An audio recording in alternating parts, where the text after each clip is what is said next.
Lui, c'est Charles Villa. On se connaît depuis plus d'1 an et le mois dernier, il m'a proposé de l'accompagner au Liban pour faire une vidéo pour Brut avec Médecins du Monde pour parler des soins psychologiques apportés aux réfugiés syriens. Ça fait quoi d'être grand reporter?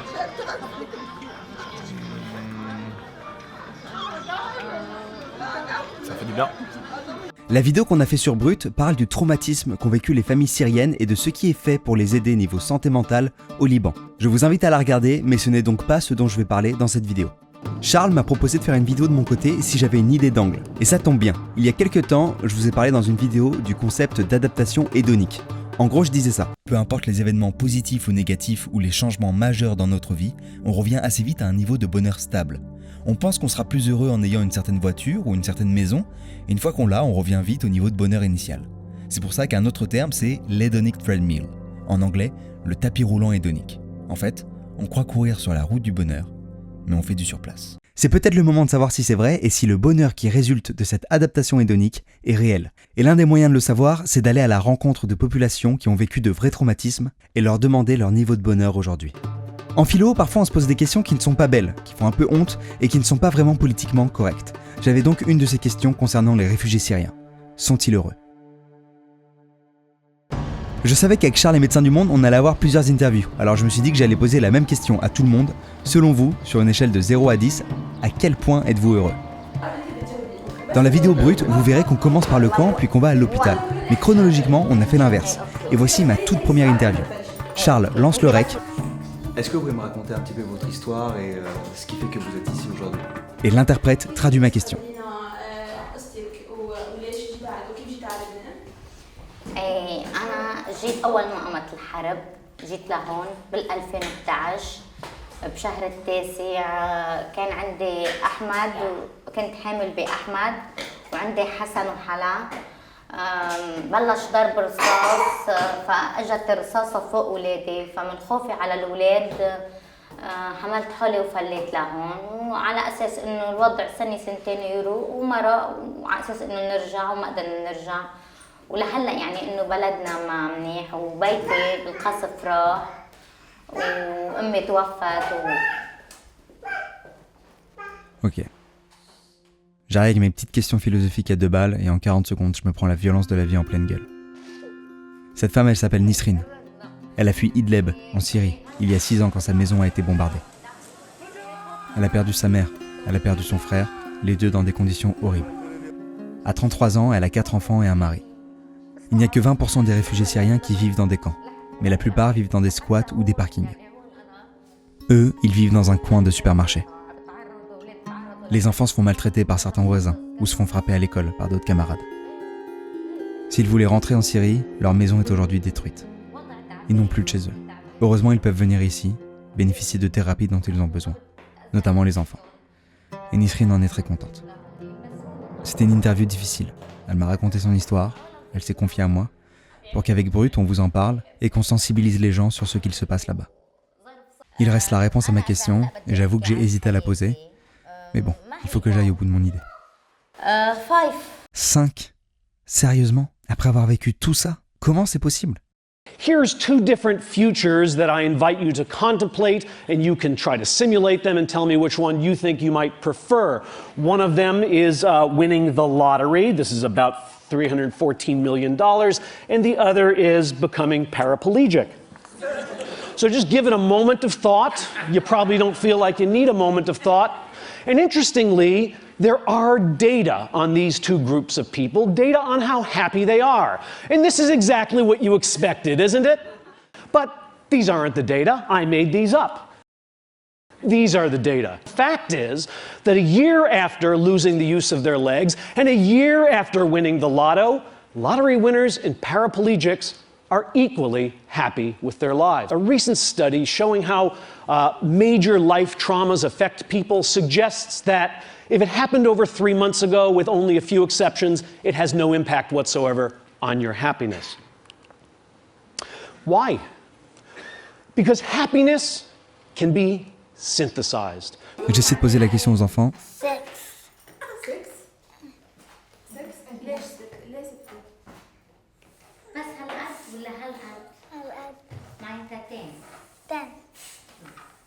طب أول شيء قولي لي ليه 6 وليه 10؟ 10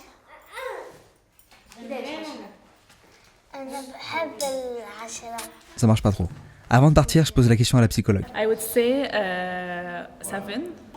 Nisrin, the girl we were talking to before, in your opinion, what did she answer to this question?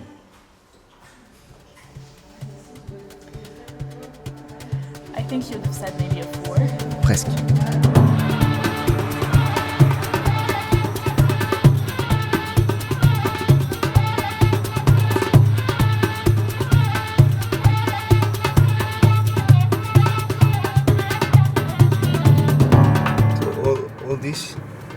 All these, No, this is camp here. This is the camp. This area.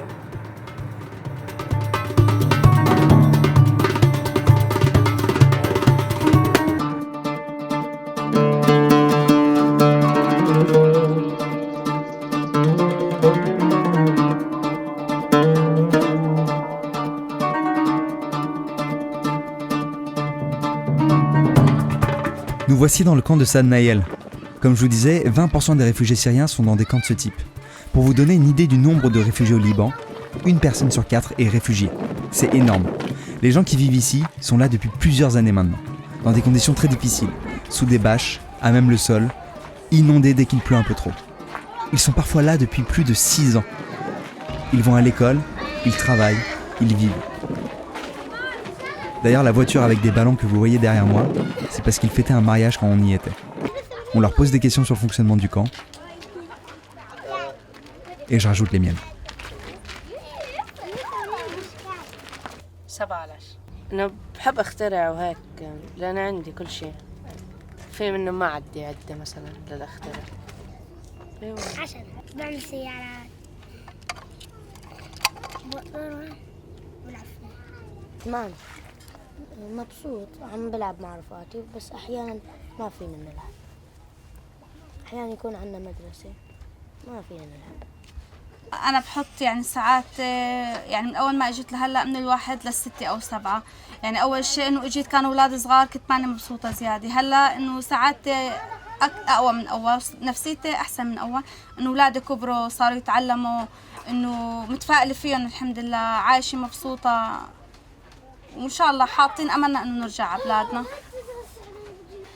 أنا اليوم نفسيتي من 6 ل7 مرتاحة أشوى من أول ما يعني كانت تعبانة كتير هلأ مرتاحة الحمد لله نفسيتي أولادي كبروا صاروا واعيين صاروا بيفهموا بحكيهم الشغل بيردوا علي. من 0 ل 10 بحط العلامة 9 8 لأني أكتر شي موجودة بين أهلي هلأ وبين رفقاتي وضعنا هلأ الحمد لله بلش يتحسن شوي مو كتير من قبل كانت نفسيتي كتير معنا منيحة يعني بسبب الضغوطات اللي علينا وبسبب مرض أمي مرضت علينا كمان بس هلأ الحمد لله بعد ما تحسنت أمي نفسيتي صارت 10 على 10. When people synthesize happiness, as these gentlemen seem to have done, we all smile at them, but we kind of roll our eyes. We smirk because we believe that synthetic happiness is not of the same quality as what we might call natural happiness. What are these terms? Natural happiness is what we get when we get what we wanted, and synthetic happiness is what we make when we don't get what we wanted. And in our society, we have a strong belief that synthetic happiness is of an inferior kind. On a donc cette capacité à se créer du bonheur, à le synthétiser. C'est d'ailleurs sûrement étroitement lié à l'adaptation hédonique dont je vous parlais. C'est assez fou. Mais avant de rentrer, j'aimerais bien aller voir des gens qui ont tout pour être heureux. Des gens qui sont dans un des états les plus riches du monde. Des gens qui ont toujours le soleil. Des gens qui sont libres. Je quitte Charles et je m'envole. Direction la Californie, à Los Angeles.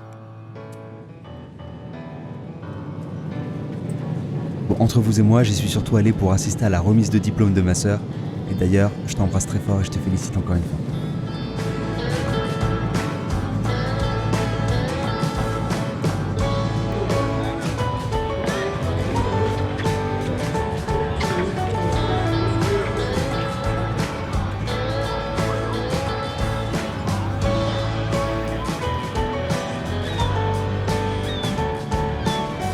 I would say I'm a level 7 of happiness out of 10 because I am a 23-year-old woman figuring out what I want to do with my life, and it's a weird moment of, transformation for me right now. I would say I'm 7 out of 10.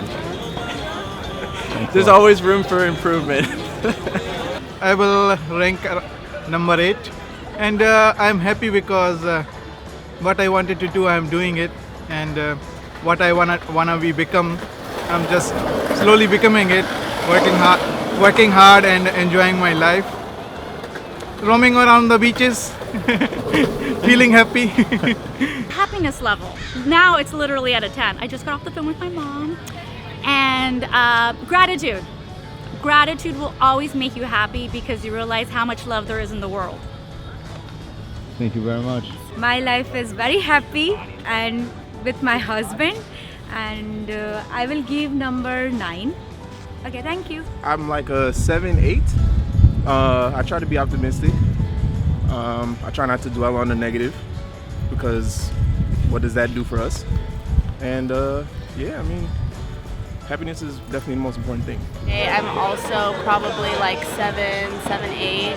I've just graduated college a year ago, and I'm transforming into this adult person, and I'd say that's given me quite a lot of new responsibilities, and I'm stressed, and I'm just sort of trying to figure it out day by day, but yeah. C'est dur d'en tirer quelque chose, même si je trouve ça toujours intéressant d'écouter les gens parler. Mais je me demande si le bonheur de gens qui ont tout ce qu'ils veulent, ou presque, comme potentiellement un Californien, a la même force qu'un bonheur qu'on se donne quand on n'a pas ce qu'on veut, comme les réfugiés syriens. Synthetic happiness is every bit as real and enduring as the kind of happiness you stumble upon when you get exactly what you were aiming for.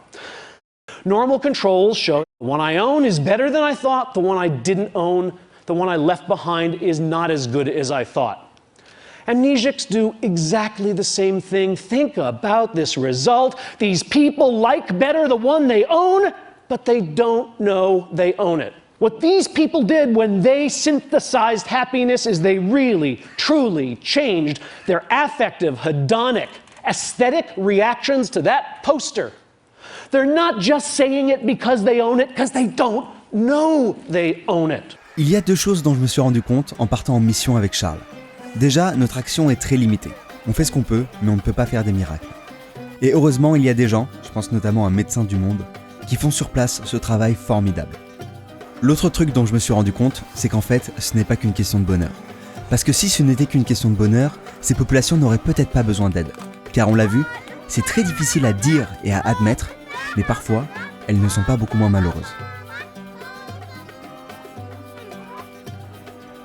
Évidemment, le but avec cette vidéo n'était pas de faire une expérience rigoureuse, mais plutôt d'illustrer par le témoignage un concept psychologique et à mon sens philosophique. Mais donc on l'a vu, ce n'est pas qu'une question de bonheur. Quand on voit des familles qui vivent 6 ans sous des bâches, ce n'est pas une question de bonheur, c'est une question de dignité. Quand on voit une femme qui se bat pour le bien-être de ses enfants alors qu'elle a tout perdu, ce n'est pas une question de bonheur, c'est une question de justice. Cette dignité, cette justice, c'est ce qui fait notre humanité. Ce n'est pas pour les rendre heureux, mais c'est pour leur rendre ce que le monde leur a pris. Évidemment, le bonheur est important, mais ce n'est pas la seule valeur.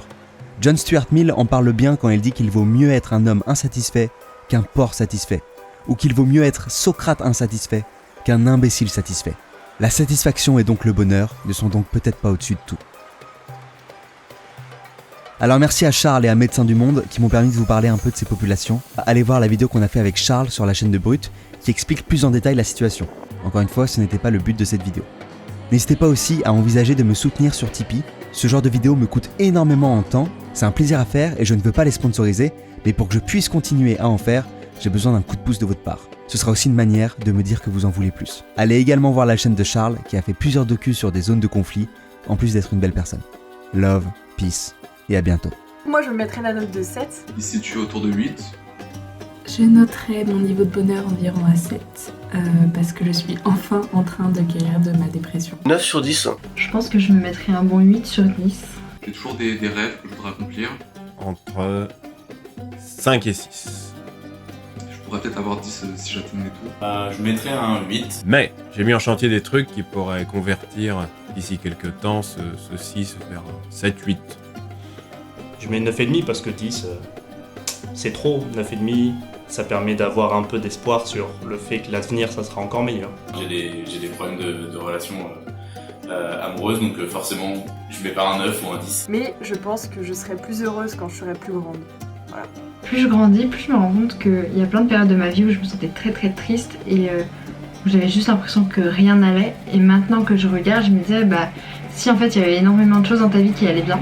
Je dirais 6. Mais le fait est que... Merci.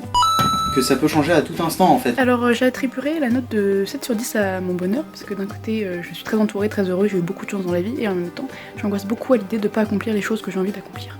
Voilà. 9. On peut tous s'estimer heureux, je pense, de vivre en Europe, d'avoir à manger tous les jours, etc. La vie c'est du kiff en fait.